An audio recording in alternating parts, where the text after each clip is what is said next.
लौ की बात करेंगे तो लौ जो है लू अपकर्षण धातु लू अपकर्षण वर्ड से बना हुआ है। फिर पता होना चाहिए इसको शार्ङ्गधर ने धातु के अंदर लिया है। फिर शुद्धम लौहम कनक रजत भानु लुआश्म सारम पुति लौह द्वितीय मुदितम नागभंग अभिधानम मिश्र लौ तृतीय मुदितम पित्तल कांसवर्तम।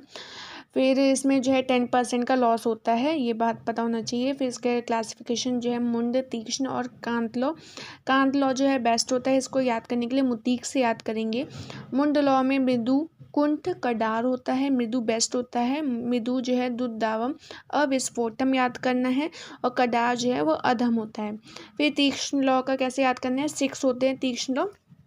काला बाजी सारा तार खा जाता है, काल लौ वाजिल सार लौ तारावट खर लौ हिरनाल लो।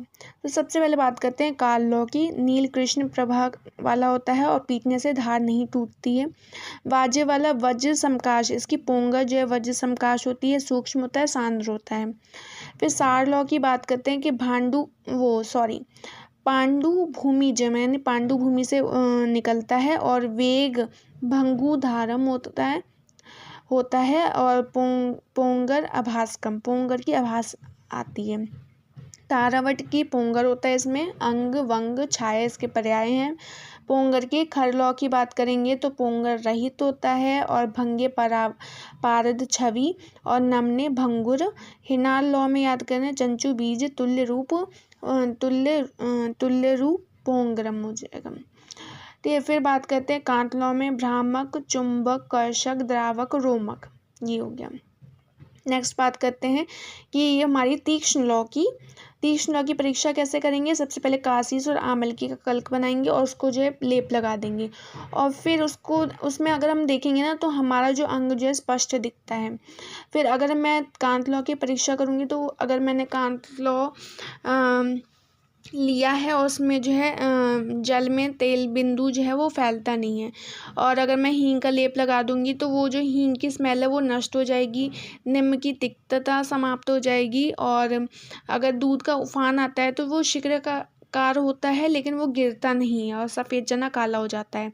ये इसका जो है परीक्षा है। फिर बात करते हैं इसमें दोष क्या हैं। 7 दोष हैं, गुरुता, दृढ़ता, उत्क्लेद, कश्मल, दाहकारिता। फिर अश्म दोष स दुर्गंध दोष सप्तयस स्मृतम, ये इसके जो है दोष हैं। फिर इसका जो है शोधन कैसे करेंगे। शोधन जो है पहले जो है सामान्य शोधन टैले तकरे गवामूत्र से।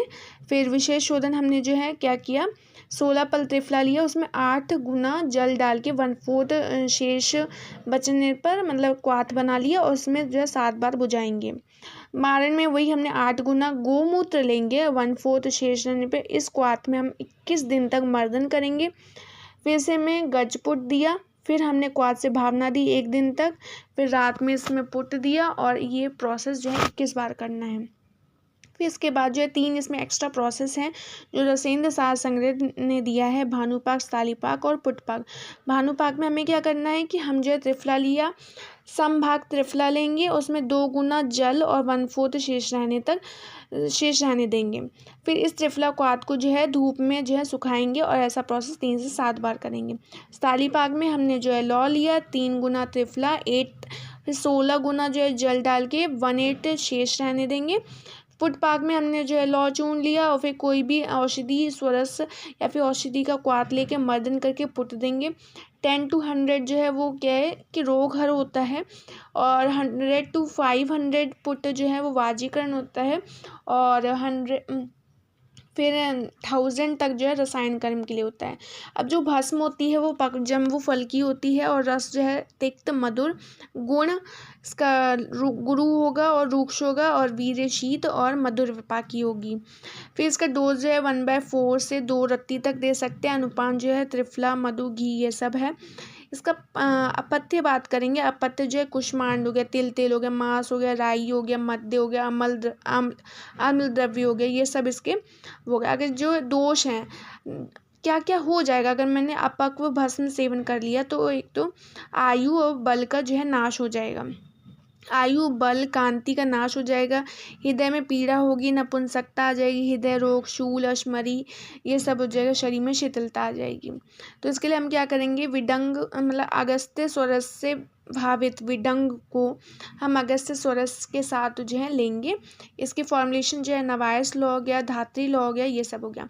अब जो हमें एक चीज़ और पता होनी चाहिए कि जो मंडूर है, मंडूर लॉ से ज़्यादा मुंड, मुंड से तीक्ष्ण, तीक्ष्ण से कांत, कांत सबसे ज़्यादा श्रेष्ठ है 10 टाइम्स, 100 टाइम्स, एंड ये जो है 1,00,000 टाइम्स हो जाएगा।